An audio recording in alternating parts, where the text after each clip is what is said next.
우리는 민수기를 거꾸로 이렇게 살펴가고 있죠. 마지막 장부터 앞으로 거슬러 올라가고 있는데요. 이제 우리가 도달한 곳은 어디인가 하면 31장. 이곳은 바로 모세의 마지막 전투, 모세의 마지막 사명이 나오는 곳입니다.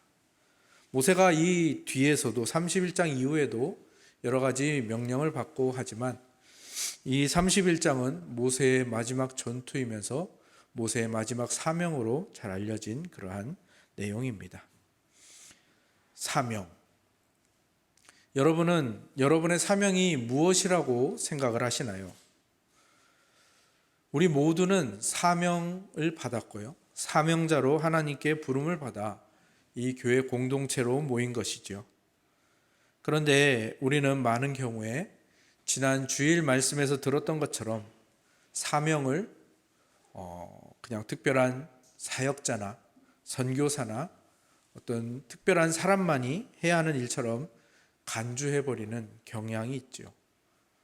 그렇게 살아가는 것을 사명 없이 중대한 누락자로 사는 것이라고 지난 주일 설교와 칼럼에 나와 있었는데, 혹시 그것이 나의 모습은 아닌지, 우리의 모습이 아닌지, 그렇다면 너무나도 불행한 일이겠죠. 사역이라는 것, 또 사명이라는 것은 저 같은 사역자에게만 주어진 것은 절대로 아닙니다.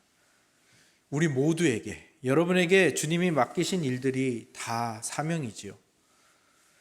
지난주 수요일에 말씀드린 것처럼 여러분을 하나님 앞에서 이 복음으로 자신을 잘 살게 만드는 것, 그것이 여러분에게 주어진 1차 사명이죠.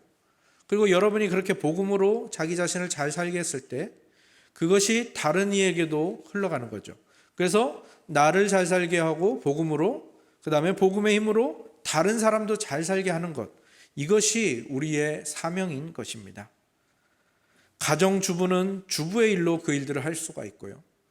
요양보호사는 자신의 그 섬기는 일들로, 또 장사를 하는 분은 장사로, 또 건축하시는 분은 건축으로, 설계로, 공무원으로, 또 여러 가지 병원에서 근무하는 분, 또 가르치는 분, 이 모든 분들은 다 그 자신의 일이 사명이고 그 일 안에서 자기 자신을 복음으로 잘 살게 하고 또 다른 이들을 잘 살게 하는 사명을 그렇게 감당하고 있는 것이죠.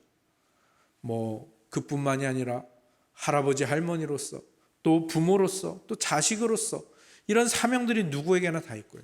또 교회 내에서의 장로, 권사, 집사의 직분, 또 교사, 이런 것들, 이런 것 모두가 다 사명이고, 우리는 그렇게 우리가 하는 모든 일이 사명이라는 것을 분명히 알아야 되고요. 그리고 그 사명이라는 것을 오늘 본문의 모세처럼 최선을 다해서 수행해야 하는 것입니다. 오늘 본문은 모세의 마지막 사명을 보여주고 있는데요. 그리고 모세가 이 마지막 사명을 얼마나 철저하게 수행하고 있는가를 보여줍니다. 오늘 본문이 보여주는 모세의 마지막 사명은 이 미디안 족속을 진멸하는 것이었습니다. 그리고 모세는 이 사명을 정말로 최선을 다해서, 그리고 철저하고 치밀하게, 그리고 하나님의 명령 중에 단 하나도 놓치지 않으려고 애를 쓰는 모습을 보이고 있습니다. 왜 모세는 그렇게 이 사명을 그렇게 최선을 다해 감당하는 것일까요? 그냥 하나님께 잘 보이기 위해서? 아니요. 그 안에는 여러 가지 의미와 목적들이 담겨 있습니다. 특별히 모세가 이 마지막 사명을 잘 감당해야만 이 출애굽 2, 3세대, 그리고 모세의 다음 지도자인 여호수아, 그래서 이 이스라엘 백성과 여호수아가 가나안 땅의 정복과 정착을 잘 할 수 있기 때문에, 그래서 더욱더 최선을 다해서 이 사명을 수행하고 있는 것입니다. 모세가 그 사명을 얼마나 철저하게 수행했는가를 보려면 오늘 우리가 건너뛴 부분에 있는 내용을 읽어보면 알 수가 있는데요. 우리 13절에서 18절 같이 한번 읽어볼까요? 13절에서 18절입니다. 시작. 모세와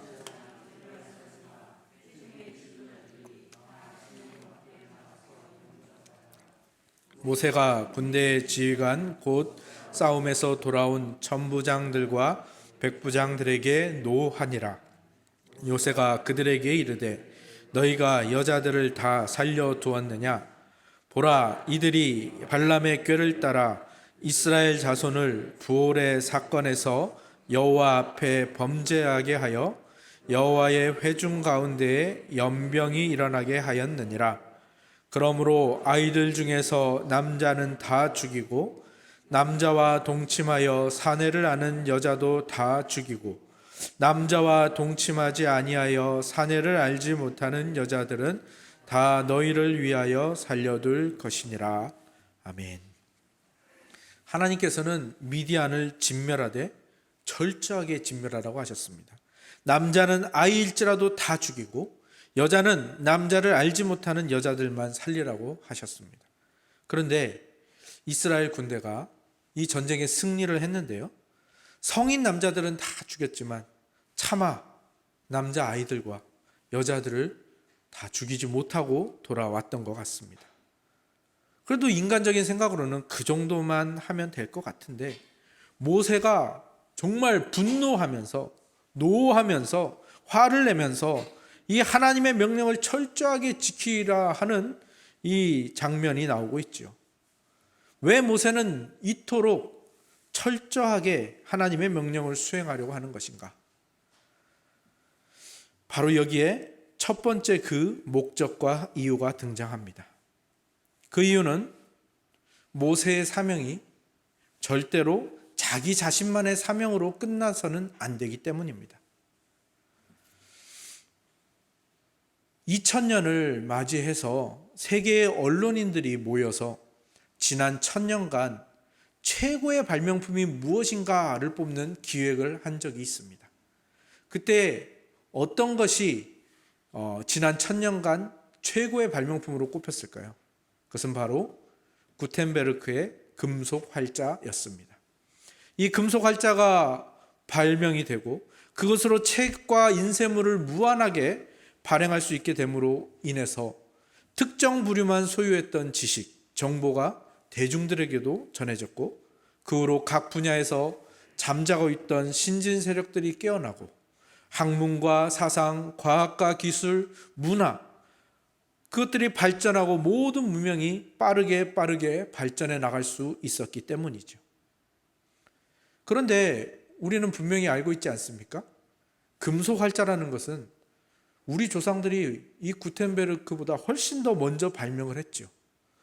그럼에도 불구하고 왜 지난 1000년간 최고의 발명품이 최초의 금속 활자인 한국의 금속 활자가 아니고 왜 독일의 구텐베르크 금속 활자일까요? 그 이유는 독일은 이 금속 활자를 발명하고 나서 먼저 일반 서민들을 위한 성경부터 찍어내기 시작했습니다. 그래서 이 지식과 또 이 신앙과 진리가 많은 이 사람들에게 정말 그 아이들에게까지 다 퍼질 수 있게 한 것이죠.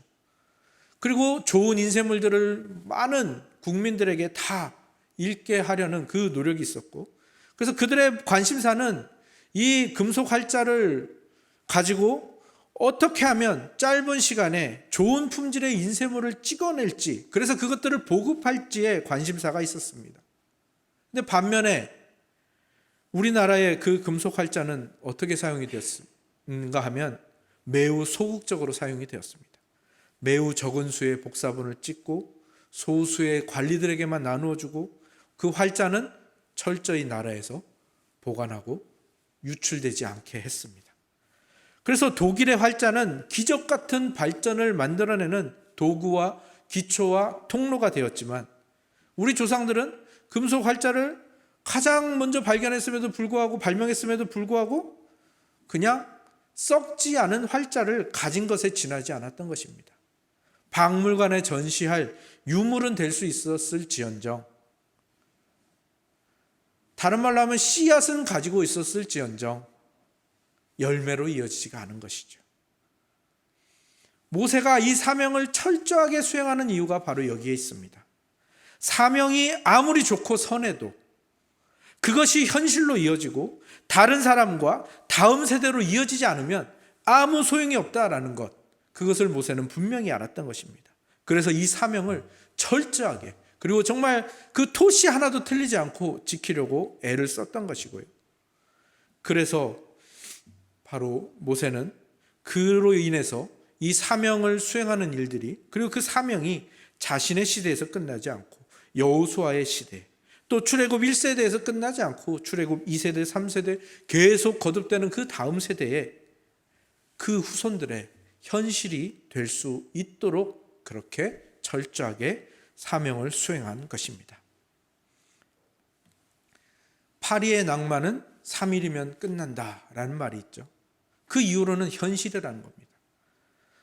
근데 우리가 아까도 말씀드렸지만 이 사명을 다른 사람의 것으로 생각하는 경향이 있고, 또 이 사명을 낭만처럼 생각하는 경향이 있는 것이죠.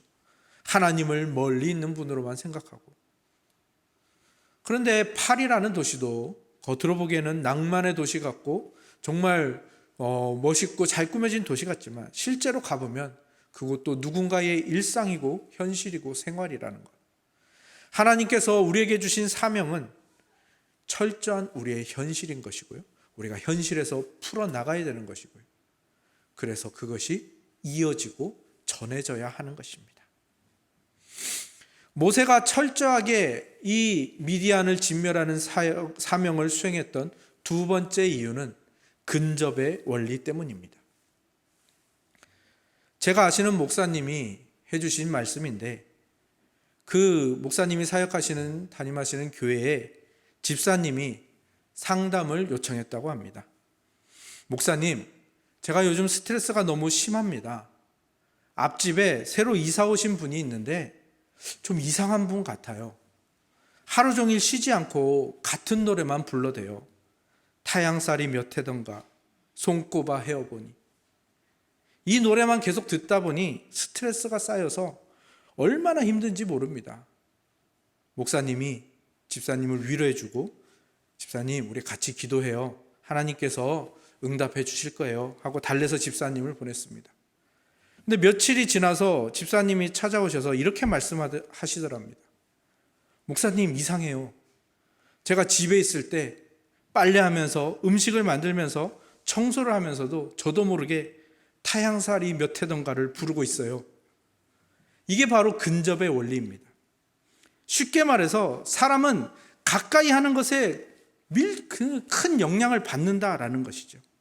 하나님께서 이스라엘에게 가나안 백성을 진멸해라라는 그 이유가 바로 거기 있는 것이고, 오늘 이 본문에 미디안 백성을 진멸하라라는 것도 바로 그 이유가 거기에 있는 것입니다. 왜냐하면 이스라엘 백성들은 이전에 2차 인구 조사 전에 정말 철저한 바닥을 경험하는 아주 끔찍한 경험을 했는데, 그게 뭐냐면 시딤 음행 사건입니다. 이스라엘 백성이 이제 가나안 땅으로 들어가야 되는 그 초입에서 무슨 일을 저질렀냐 하면 단체로 간음을 저지르는, 아주 정말 바닥보다 더 깊은 지하실을 경험하는 일들을 했거든요. 그때 그 간음의 대상이 바로 이 미디안 여인들이었고요. 오늘 본문에 나오는 이 부올의 아들 발람이 그것을 주도해서 그렇게 만들었던 것이죠. 그래서 하나님의 큰 진노를 사서 이때에 정말 많은 이스라엘 백성들이 죽었고요. 특히 출애굽 1세대의 대부분이 이 사건 때 죽었습니다. 그런데 이 미디안을 진멸하라는 이 명령은 그 사건이 일어난 지 얼마 되지 않아서 주어진 명령이었고요. 그래서 하나님께서 이 미디안을 진멸하라라는 그 명령에, 그 사명에 담긴 하나님의 뜻과 그 하나님의 의도를 모세는 제대로 이해했고, 그래서 철저하게 이 정말 안 죽여도 될 것 같은 그 아이들까지, 또 여자들까지도 다 진멸하는, 그 철저하게 진멸하는 이 일들을 행하게 된 것이죠. 유대인의 교육법이 바로 이 근접의 원리를 따르지요. 유대인들은 어려서부터 부정적인 것, 부정적인 사람을 가까이 하지 못하게 합니다. 왜냐하면 아무리 심지가 굳고 단단해도 자꾸 이 부정적인 것을 가까이 하면 결국 서서히 물들어가기 때문이죠. 그리고 유대인들은 그 성경을 달달 외우게 하죠. 특히 모세오경을 달달 외우게 하는데 왜 그렇습니까? 성경을 가까이 하면 성경에 물들어가기 때문입니다. 마귀는 우리를 어떻게 속이는가 하면 죄가 가까이 있어도 악한 것이 눈앞에 있어도 야, 너만 마음 잘 먹으면 돼. 네 주변에 있어도 심지어 손에 있어도 야, 손에 있어도 움켜쥐지만 않으면 돼. 이렇게 우리를 속입니다. 그리고 우리도 모르게 서서히 물들어가게 하죠. 죄악의 달콤한 모습들을 계속해서 보여주고 그것이 습관이 되게 하고 나중에는 그것이 없으면 불안해지는 중독이 되도록 만드는 것이 마귀의 전략입니다. 그리고 그렇게 죄에 중독이 된 사람들은 어느덧 자기가 죄에 중독된 사실도 모른 채 벗어날 마음도 기력도 없는 마비 상태에 이르게 되는 것입니다.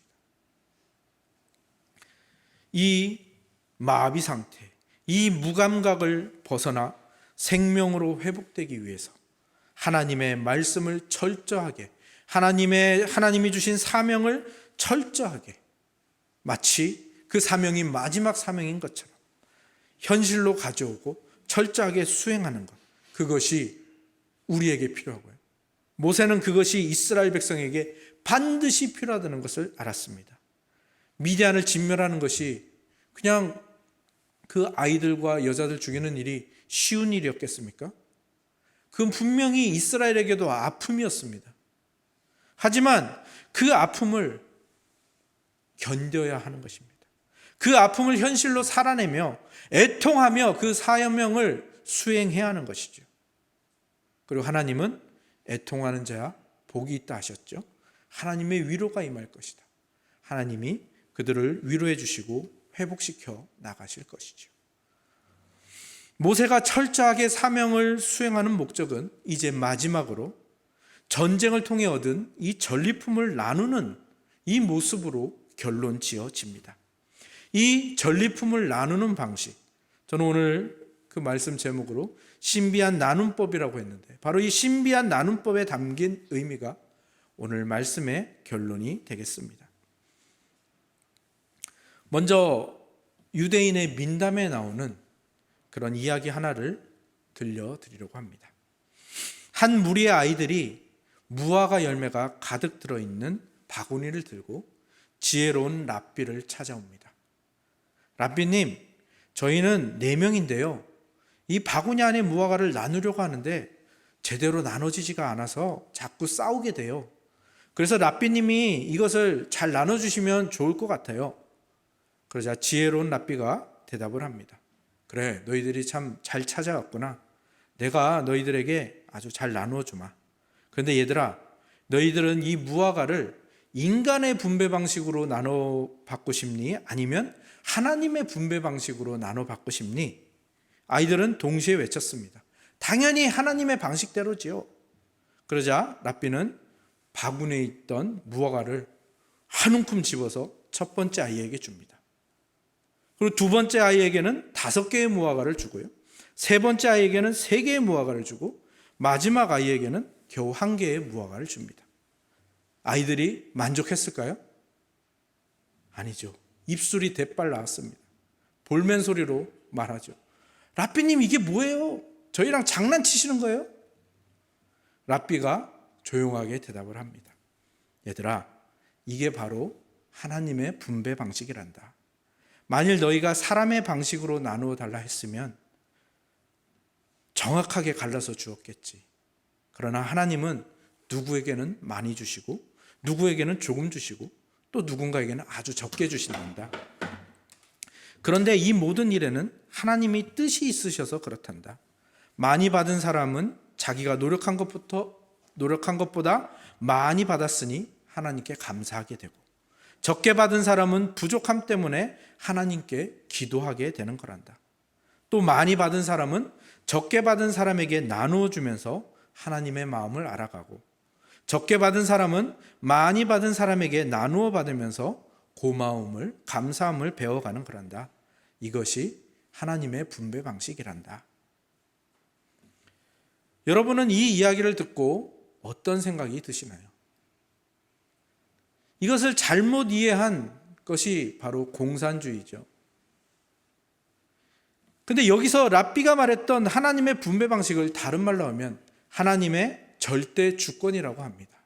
그리고 그것을 더 쉽게 풀어서 이야기하자면 우리가 민수기에서 함께 나누고 있는 하나님의 주인 되심입니다. 하나님이 내 인생에 그리고 모든 것의 주인이심을 인정하는 것이라 말할 수 있습니다. 여러분은 아이들이 왜 억울해하고 볼멘 소리로 항의했다고 생각하십니까? 그것은 이 아이들에게 무의식 중에 이 무화과는 내 것이다 라는 그 마음이 있었기 때문이죠. 내가 주인이다 라는 마음이 있었기 때문입니다. 그렇기 때문에 억울하고 그렇기 때문에 불만이 터져 나오는 거죠. 그러나 하나님이 주인이시라는 것을 인정하는 순간 그것들을 받는데 태도와 자세가 달라지게 되는 것이죠. 오늘 함께 읽으신 본문, 두 번째 읽었던 우리가 두 번째 읽었던 25절에서 31절까지의 말씀이 바로 그와 같습니다. 이스라엘 백성이 하나님의 명령에 따라 미디안을 진멸하고 돌아왔죠. 전쟁에서 이겼으니 당연히 전리품이 생깁니다. 그래서 그 전리품을 어떻게 나누어야 되는지를 알려주시는 내용이죠. 근데 그것을 어떻게 나누라고 되어 있습니까? 절반은 전쟁에 참여한 군인들에게 나눠주라고 되어 있죠. 나머지 절반은 전쟁에 나가지 않은 백성들에게 주라고 되어 있습니다. 참 재밌죠? 그리고 군인들은 그 받은 절반 중에서 500분의 1, 501조를 누구에게 줍니까? 제사장에게 줍니다. 그러면 제사장은 그것을 받아서 거제로 하나님께 드립니다. 거제라는 것은 제물을 불태우는 것이 아니라 이렇게 하나님 앞에 들어서 바치는 것이죠. 그러면 들어서 바치니까 고기는 그대로 남지 않습니까? 이거는 제사장의 몫이 되는 겁니다. 제사장은 늘 이러한 것들로 생계를 유지하게 되어 있죠. 또 전쟁에 나가지 않은 백성들은 그 받은 절반 중에서 50분의 1, 51조를 누구에게 줍니까? 레위인들에게 줍니다. 레위인들은 어떤 사람이었죠? 우리가 앞서서 보았듯이 생계를 신경 쓰지 않고 뭘 하는 겁니까? 오직 제사와 성막에 관한 일만을 맡아서 하고 있고 생업을 하지 않습니다.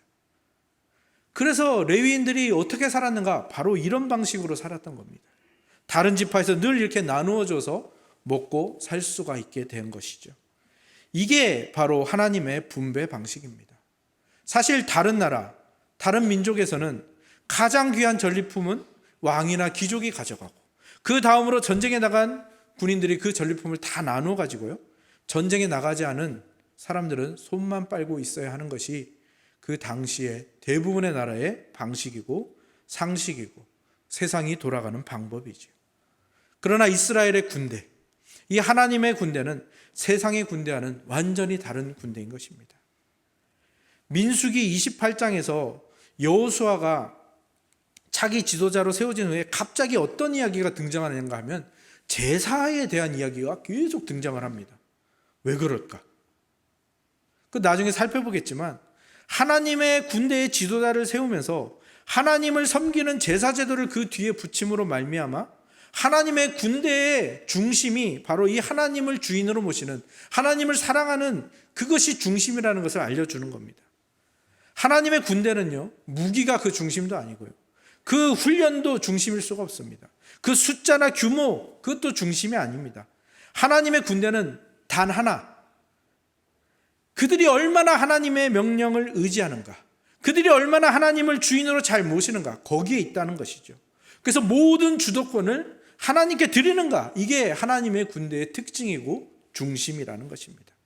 그래서 전쟁에 나간 군사들이 그 전리품 중에 절반을 내어놓는 겁니다. 그들이 얻은 승리가, 그들이 잘해서, 그들이 우수해서 얻은 승리가 아니라는 것을 그들은 잊지 않는 겁니다. 아, 하나님이 나에게 주신 승리, 그러니까 이 전리품도 다 내 것이 아니라 반은 전쟁에 나가지 않은 자들에게 주는 것이죠. 그리고 제사장에게 주고, 또 백성들은 내가 전쟁을 치르지 않았는데도 하나님께서 그 전쟁을 치른 군인들 통하여 절반이나 받게 하고, 그래서 또 나에게서 레위인들에게로 또 흘러가게 되고, 다 이것들이 오직 승리하신 하나님께 다 드려야 되는 건데 그 하나님을 주인으로 모시니까 그것이 나누어 받고 그것이 흘러가고 모두가 풍성해지는 결과로 이어지게 되는 것이죠. 그런데 이렇게만 말하면 굉장히 쉬워 보이고 굉장히 간단해 보이고 그렇게 들리지 않으십니까? 근데요, 이 일을 막상 내가 하게 되면 정말 얼마나 어려운 일인지 모릅니다. 혹시 여러분 파인애플 이야기라는 그 책을 보신 적이 있으신지 모르겠습니다.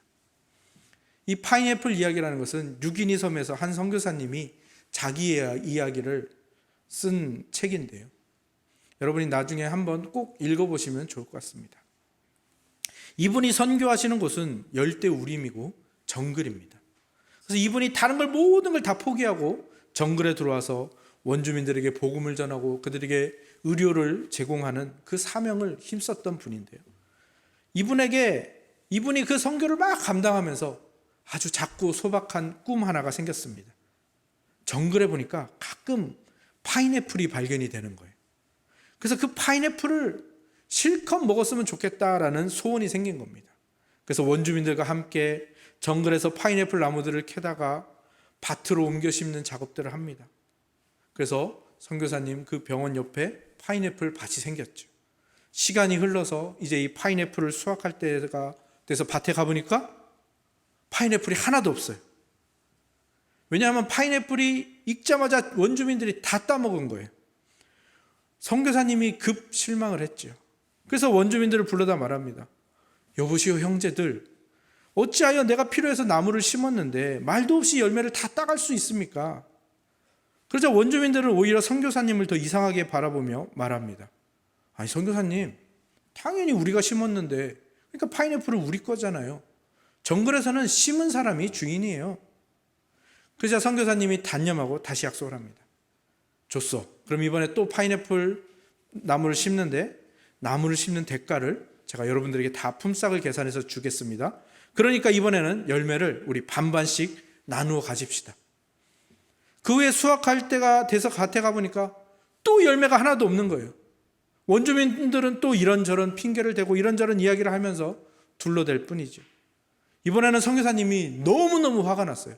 자기가 품삯까지 줬는데. 그래서 선교사님이 운영하던 병원도 다 문도 닫아버리고 파인애플 밭에 개를 두기도 하고 별별 방법을 다 써봤습니다. 근데 어떤 방법을 써도 문제는 해결되지 않고 파인애플은 계속 없어지고 선교사님은 속이 상할 뿐이었죠. 이제 선교사님은 내가 이제 이 선교를 접어야 되나 보다라는 그 마음까지 먹게 되었습니다. 그러다가 습관적으로 성경을 읽고 있는데 하나님이 마음속에 깨달음을 주십니다. 얘야, 이 파인애플이 누구 거냐? 네 거냐? 아니면 하나님의 거냐?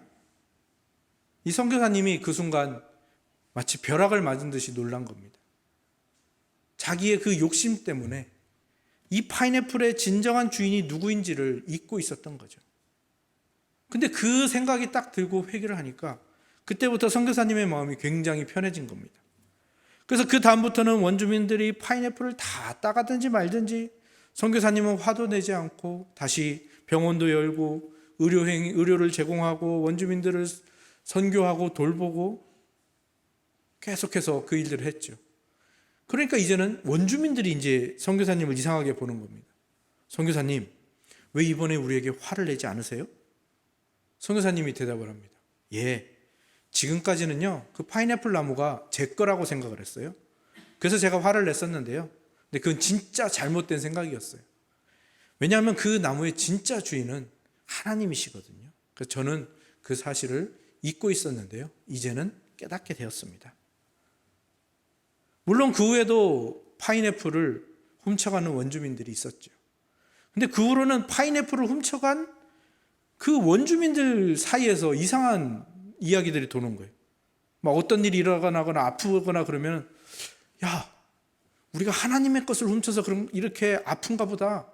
하나님의 것을 훔쳐가지고 우리 아이가 아픈가 보다.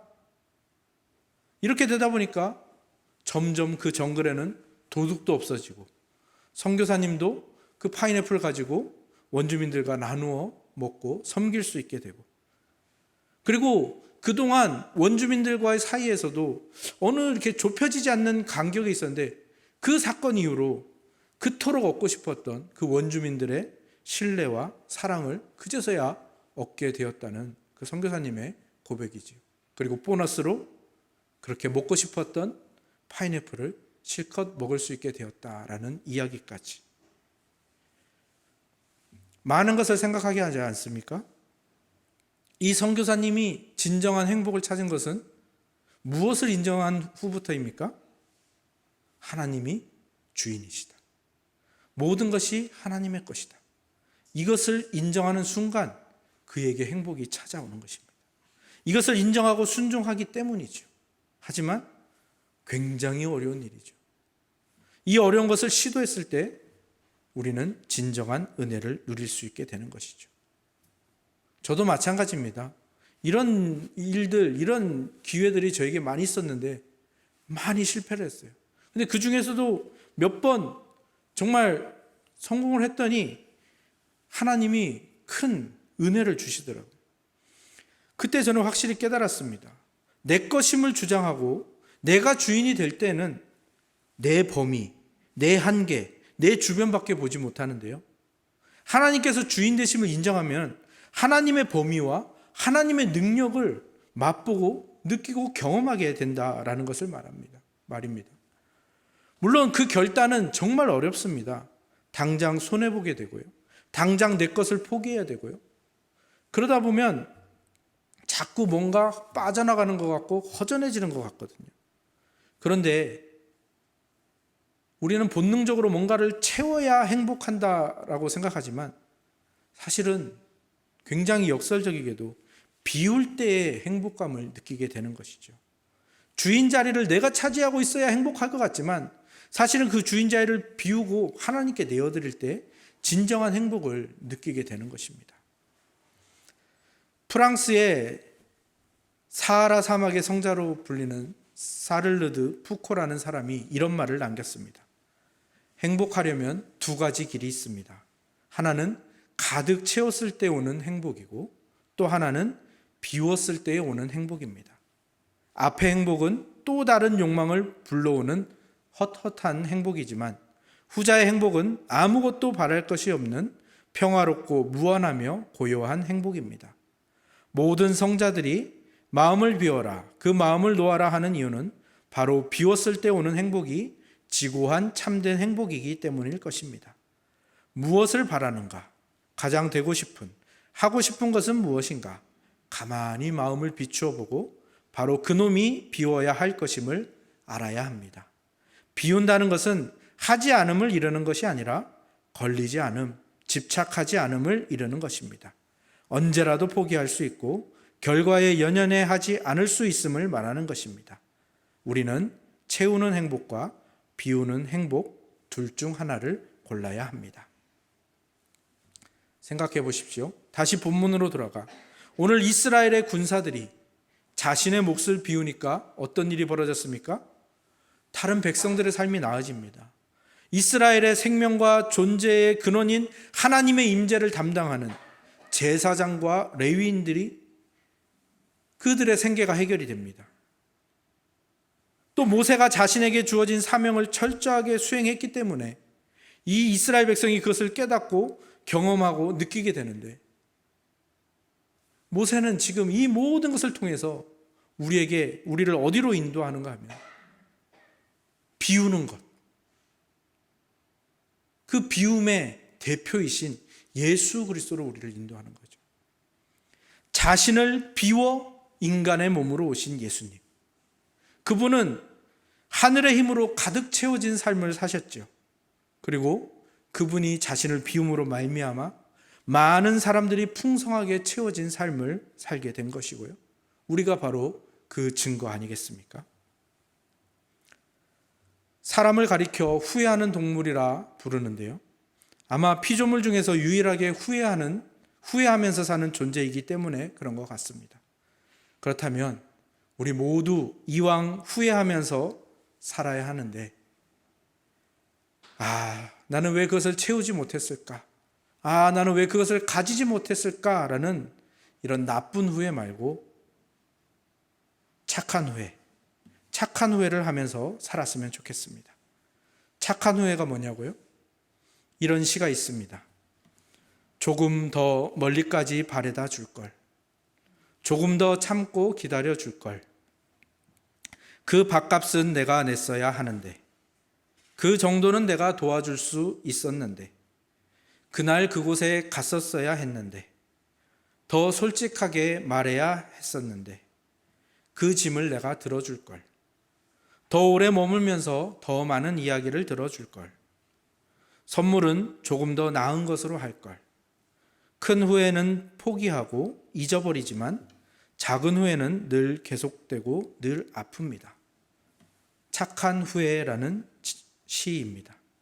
많은 것을 가지지 못해 후회하기보다 더 나누지 못한 것을 후회하며 더 비우지 못한 것을 후회하며 자신의 삶을 정리해 보다 보면 어느덧 자신을 비우시어 모든 사람을 채우신 예수님을 조금은 닮아 있지 않을까, 그런 생각들을 해보게 됩니다.